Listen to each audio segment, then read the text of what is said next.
Gila, Donald Trump naikin tarif lagi buat China 125%. Tapi kabar baiknya buat di Indonesia diturunin jadi 10% aja. Setidaknya buat 3 bulan ke depan bisa buat nafas lega lah. Selengkapnya gimana? Tonton video ini sampai habis.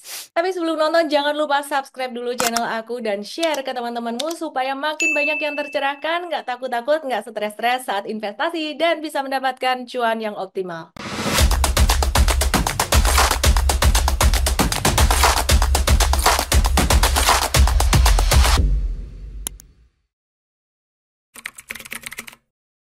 Per 9 April, Donald Trump kembali membalas China dengan menambah tarif yang terakhir 104% jadi 125%. Kenapa? Karena China juga terus membalas. Dan China bersumpah berjanji tidak akan mengalah. Jadi kemungkinan besar China akan balas lagi. Sementara itu untuk Indonesia dan banyak negara lain, Donald Trump justru malah nurunin tarifnya sampai 90 hari ke depan karena banyak negara yang bargaining powernya rendah seperti contohnya Indonesia dan Vietnam itu juga melakukan negosiasi alias mereka tidak membalas. Hal ini juga yang bikin saham Indonesia per tanggal 10 April jadi naik, saham-saham Big Banks meroket dan gap up. Nah, pertanyaannya, apakah saat ini masih waktu yang oke buat investasi saham Big Banks? Bagaimana kondisi perang dagang ke depan setelah 3 bulan ini dan bagaimana pemikiran Amerika dan China ke depan? Kita akan bahas ya. Sekarang kita mau lihat dulu nih, sebenarnya bargaining power Amerika dan China itu bagaimana? Berapa banyak barang yang diimpor Amerika dari China dan berapa banyak barang yang diekspor China ke seluruh dunia? Karena hal ini akan menentukan sekali bargaining power Amerika dan China. Nah, ternyata China itu ekspor paling besar bukan ke Amerika Serikat. China ekspor paling besar 15,8% itu ke negara ASEAN. Kemudian yang kedua 14,9% di Uni Eropa. Baru yang ketiga ke Amerika Serikat. Yang berikutnya ada Hong Kong 6,5%, Jepang 5,8%, Korea Selatan 4,3%, India 3%, Brasil 2,1%, Rusia 1,8%, dan negara lainnya 33,5% yang kecil-kecil banget dikumpulin jadi satu. Nah, sekarang kalau kita lihat Amerika impor dari negara lain itu paling gede dari mana aja sih? Yang pertama paling gede dari Meksiko 15,7%, bukan dari China. Yang kedua dari European Union 15,1%, ketiga Kanada 13,4%, dan kemudian baru yang keempat China 13,3%. Setelah itu disusul negara lain seperti Jepang, Vietnam, South Korea, Jerman, India, dan negara-negara lainnya. Jadi kalau kita perhatiin saat ini, Amerika butuh China tuh 13,3%, sedangkan China butuh Amerika itu 12,3%. Di sini kita lihat sebenarnya, dari angka ini aja, sebenarnya kita lihat bahwa bargaining power China itu lebih besar daripada bargaining power Amerika Serikat, karena China butuh Amerika tidak sebesar Amerika butuh China. Sekarang kita lihat barang-barang apa saja yang sangat dibutuhkan Amerika dari China, sangat bergantung dari impor China dan sulit dipenuhi digantiin dari negara lain atau buat sendiri. Yang pertama adalah komponen elektronik semiconductor low end, misalnya PCB atau printed circuit board, kabel, sensor, modul WiFi, komponen pasif seperti resistor dan kapasitor itu banyak diproduksi massal di China. Produk ini tuh sulit dipindahkan karena China punya rantai pasokan lengkap dan harga sangat murah. Nah, Amerika bisa produksi sendiri tapi biayanya jauh lebih mahal dan volumenya gak cukup untuk kebutuhan masif. Dua, baterai lithium dan komponen electric vehicle termasuk sel baterai anoda, katoda, separator, hingga baterai management system BMS.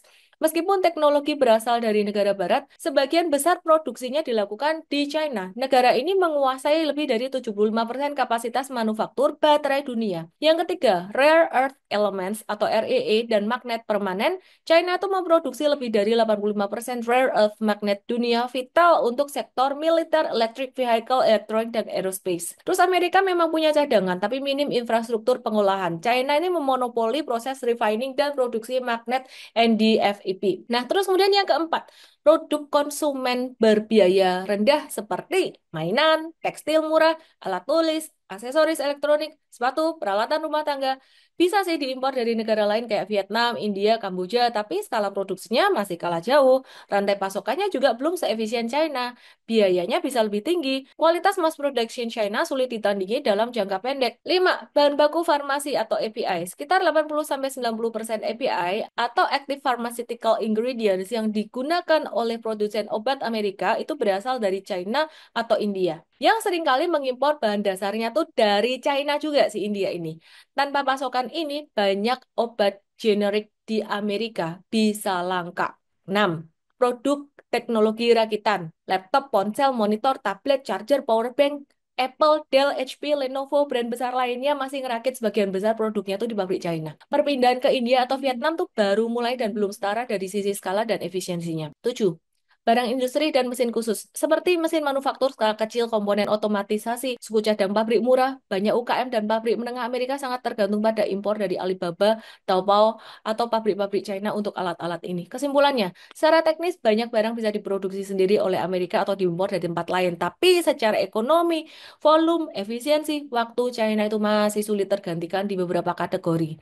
Nah, kalau Amerika secara langsung memutus pasokan dari China dengan cara kejam-kejaman atau sadis-sadisan kayak gini, bakalan terjadi lonjakan harga, kelangkaan barang, tekanan besar ke manufaktur lokal. Maka dari itu, walaupun tarif tinggi diberlakukan, pergantian sumber pasokan secara total butuh waktu bertahun-tahun bukan instan. Bagaimana impact-nya dengan Indonesia? Apakah Indonesia akan diuntungkan? Apakah China akan pindah ke Indonesia? Karena Indonesia ini tarif dagangnya hanya sekitar 10% saja dibandingkan dengan China. Ingat, yang diturunin 10% itu bukan cuma Indonesia ya, tapi juga negara-negara lain. Dalam hal ini, Vietnam menjadi tujuan utama investor dari luar negeri dan dianggap sebagai alternatif kedua dari China untuk membuka bisnisnya. Nah, kenapa sih dengan Indonesia ini, padahal Indonesia negaranya juga murah tenaga kerjanya? Banyak investor asing yang enggan atau ragu buka usaha di Indonesia meskipun pasarnya besar dan potensial karena birokrasinya rumit dan lambat, proses perizinannya berbelit, sering berubah, memakan waktu, ketidakpastian regulasi, aturan juga sering berubah tanpa sosialisasi yang cukup. Jadi investor banyak yang khawatir perubahan mendadak dalam perpajakan investasi sektor tertentu. Misalnya tambang, fintech, atau digital. Terus ada korupsi dan pungli, meskipun sudah membaik, tapi masih ada juga dan jadi hambatan. Kemudian infrastrukturnya belum merata, seperti di kota besar Jakarta, Surabaya, Medan udah cukup bagus. Tapi di luar Jawa, tantangan logistik, listrik, dan internet tuh masih tinggi. Yang kelima, tenaga kerjanya kurang terampil di bidang tertentu, dan bahkan banyak demo, seperti yang terjadi pada salah satu perusahaan China seperti ini. Jadi demo karyawannya ditutup, ternyata ditutup beneran ya, karena suplainya jadi terhambat setelah beberapa hari demo. Kemudian ketidakpastian hukum dan lemahnya penegakan hukum, penegakan kontrak bisnis atau sengketa hukum di pengadilan itu sering dianggap tidak efisien dan bisa bias, sehingga prosesnya bisa lama dan mahal. Persaingan dengan perusahaan lokal dan proteksionisme, persaingan dengan UMKM dan pajak yang dianggap rumit, sistem perpajakannya masih dianggap tidak efisien. Terdapat potensi risiko audit pajak yang agresif yang menimbulkan ketidakpastian biaya. Tapi pemerintah juga sudah berusaha memperbaiki lewat iklim investasi, lewat Omnibus Law, reformasi OES, insentif pajak, dan pembangunan infrastruktur. Tapi di Vietnam ini memang luar biasa banget. Selain biaya tenaga kerjanya rendah, pemerintah Vietnam ini ngebantu banget pebisnis yang mau buka bisnisnya di Vietnam dengan cara mereka cariin tanah, mereka cariin tenaga kerja, pertumbuhan ekonominya juga pesat. GDP Vietnam tumbuh stabil di atas 6% per tahun. Lokasinya strategis dekat dengan China, Jepang, Korea, dan pasar ASEAN. Pelabuhan Ho Chi Minh dan Haiphong mendukung ekspor-impor global. Terus kemudian banyak perjanjian dagang internasional, ini penting banget ya. Seperti Vietnam ini adalah anggota CPTPP, RCEP, Asian FTA, dan punya perjanjian dagang dengan UE. Ya, jadi dengan Eropa. Produk dari Vietnam ini bisa masuk ke banyak negara dengan tarif rendah, bahkan tarifnya itu bisa nol. Itu sangat menguntungkan sekali buat para pengusaha yang buka bisnis di sana. Iklim investasinya semakin ramah, pro investor asing menyederhanakan izin usaha serta memberikan insentif pajak. Ada zona industri khusus yang siap pakai dengan fasilitas lengkap, jadi digampangkan banget ya. Kemudian stabilitas politik, pemerintah Vietnam juga relatif stabil dan fokus pada pertumbuhan ekonomi serta reformasi bisnis. Infrastruktur industri terus ditingkatkan, jalan, pelabuhan, kawasan industri itu dibangun dengan agresif, banyak kawasan siap pakai untuk pabrik dan gedung. Ya jadi nggak heran kalau Vietnam ini jadi alternatif populer pengganti China. Nah, sekarang kita sebagai investor, kita sebagai rakyat Indonesia, apa yang bisa kita lakukan? Yang pertama, investor itu selalu jaga cashnya. Meskipun pasar saham sempat melonjak, naik, harga saham-saham Big Banks naik pada 10 April, tetap diingat bahwa Donald Trump masih menjabat sampai 5 tahun ke depan. Seperti yang saya bilang sebelumnya, volatilitas itu akan tinggi. Artinya pasar saham tidak akan turun terus, tapi bisa naik juga, ya. Turun kencang, naik kencang, turun kencang, naik kencang. Yang mesti dilakukan teman-teman tetap DCA kalau mau investasi jangka panjang ya bertahap dan diversifikasi itu penting. Diversifikasinya bisa ke deposito atau ke obligasi negara. Kemudian yang kedua, bagaimana dengan diversifikasi ke emas? Ya, saya cukup berhati-hati kalau berinvestasi di satu instrumen yang sudah naik tinggi. Nah, dalam hal ini emas sudah naik tinggi. Jadi kalau emas ini teman-teman mau masuk sebaiknya DCA aja, jangan langsung asal masuk di ketinggian. Karena jika kondisi membaik, perang dagang membaik, emas bisa langsung turun. Meskipun turunnya juga cuma sementara. Nah, jadi diversifikasi itu perlu karena setiap aset bergeraknya tuh bisa beda-beda. Nah, buat teman-teman yang sudah lebih mahir dalam analisis fundamental, analisis teknikal dengan strategi super trader, dan juga strategi investing invest, Anda bisa berinvestasi lebih leluasa. Misalnya investasi di saham Indonesia, iya. Investasi di Magnificent Seven yang lagi terdiskon, saham-saham Amerika yang lagi diskon, iya. Investasi di saham-saham China yang lagi terdiskon, bisa jadi pilihan juga. Mau trading emas juga bisa, selain investasi emas secara fisik. Caranya bagaimana? Caranya dengan pelajari secara fundamental di program Invest 1 tahun, atau kalau mau belajar 2 jam dulu bisa di Investstart. Ini URL-nya untuk Investstart ya. Jadi the next jadwalnya Anda bisa lihat di link berikut ini.